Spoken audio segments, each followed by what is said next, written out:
आज Doubtnut app download करें। Doubtnut पर अपने सभी गणित, रसायन विज्ञान, भौतिक विज्ञान और जीव विज्ञान के डाउट्स का करो सफाया। बस प्रश्न की फोटो खींचो, एक ही प्रश्न को क्रॉप करो और तुरंत वीडियो सोल्यूशन पाओ।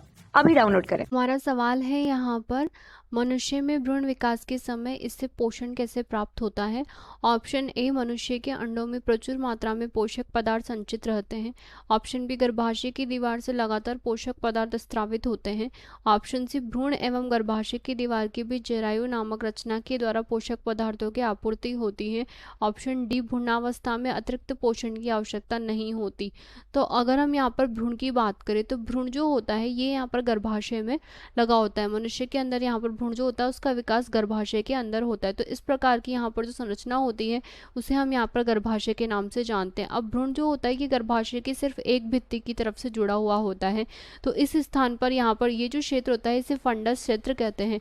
तो गर्भाशय के इस फंडस क्षेत्र में यहाँ पर जो है भ्रूण जुड़ा हुआ होता है। तो इस क्षेत्र में यहाँ पर जो है भ्रूण इस प्रकार से जुड़ा हुआ सामान्य रूप से होता है। अब अगर भ्रूण की हम बात करें तो भ्रूण जो होता है ये यहाँ पर भित्ति में कुछ इस प्रकार के रसांकुर निर्मित कर लेता है।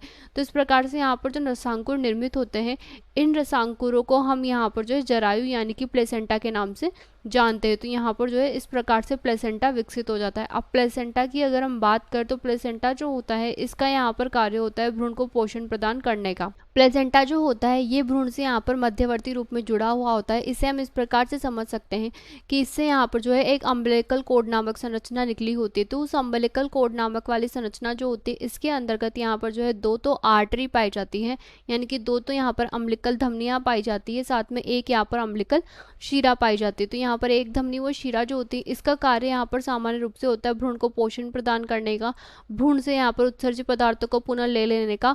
तो यहाँ पर ये सब कार्य जो होता है ये सामान्य रूप से यहाँ पर प्लेसेंटा संपन्न करता है, क्योंकि प्लेसेंटा जो होता है वो भ्रूण से जुड़ा हुआ होता है। और हम यहाँ पर कह सकते हैं कि यहाँ पर जुड़ने के लिए अम्बिलिकल कोड नामक संरचना यहाँ पर मध्य में स्थित होती है। तो हम यहाँ पर कह सकते हैं कि मानव भ्रूण जो होता है वो यहाँ पर गर्भाशय में लगा हुआ होता है और गर्भाशय में यहाँ पर जरायु यानी कि प्लेसेंटा नामक संरचना होती है जो कि पोषण प्रदान करती है। तो हमारे ऑप्शन से अगर हम देखें तो हमें यहाँ पर पहला ऑप्शन दिया है, मनुष्य के अंडों में प्रचुर मात्रा में पोषक पदार्थ संचित रहते हैं।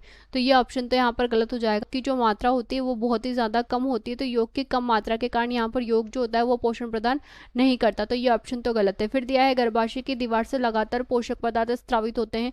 तो गर्भाशय की दीवार से यहाँ पर पोषक पदार्थ स्रावित नहीं होते। हम यहाँ पर कह सकते हैं कि प्लेसेंटा जो होता है वो यहाँ पर पोषक पदार्थ देता है। तो ये भी गलत हो जाएगा।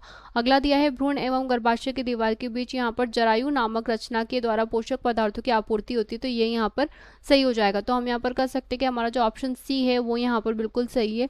इसके पश्चात अगला दिया है, भ्रूणावस्था में अतिरिक्त पोषण की आवश्यकता नहीं होती। तो भ्रूणावस्था में भ्रूण को यहाँ पर पोषण की आवश्यकता होती है। हम जानते हैं कि भ्रूणावस्था के दौरान भी भ्रूण में यहाँ पर लगातार वृद्धि होती है, अंगों का विकास होता है। तो यहाँ पर हम कह सकते हैं कि इस वजह से यहाँ पर भ्रूण को जो है अधिक मात्रा में पोषण की आवश्यकता होती है। तो ये ऑप्शन भी हमारा गलत हो जाएगा। तो हमारा आंसर ऑप्शन सी होगा।